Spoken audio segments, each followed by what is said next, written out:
Decisions टुडेचा नमस्कार. इरेडाचे श्री प्रदीप कुमार दास यांनी नवीन वर्ष 2025 च्या दिवशी कर्मचाऱ्यांना संबोधित केले. त्यांनी अक्षय ऊर्जा वित्तपुरवठ्यातील संस्थेच्या यशांवर प्रकाश टाकला. त्यांनी ग्रीन अमोनिया, सोलर रूफटॉप आणि पीएम कुसुम सारख्या नाविन्यपूर्ण प्रकल्पांमध्ये इरेडाच्या नेतृत्वावर चर्चा केली आणि ग्रीन हायड्रोजन फायनान्सिंगसाठी गिफ्ट सिटीमधील उपकंपनी आणि अक्षय ऊर्जा आणि विभागांसाठी किरकोळ उपकंपनीसह विस्तारित प्रयत्नांची घोषणा केली. इरेडाने तिसऱ्या तिमाहीत मंजुरींमध्ये 129% वार्षिक वाढ, वितरणात 41% वाढ आणि 69,000 कोटी रुपयांच्या कर्ज पुस्तकास उत्कृष्ट वाढ साधली.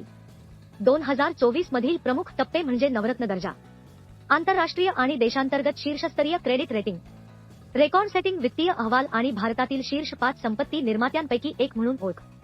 श्री दास यांनी मंत्रालय आणि कर्मचाऱ्यांचे कृतज्ञता व्यक्त केले आणि भारताच्या हरित ऊर्जा मोहिमेला पुढे नेण्यासाठी सतत नाविन्यपूर्णतेचा आग्रह धरला आणि सर्वांना 2025 यशस्वी होण्यासाठी शुभेच्छा दिल्या.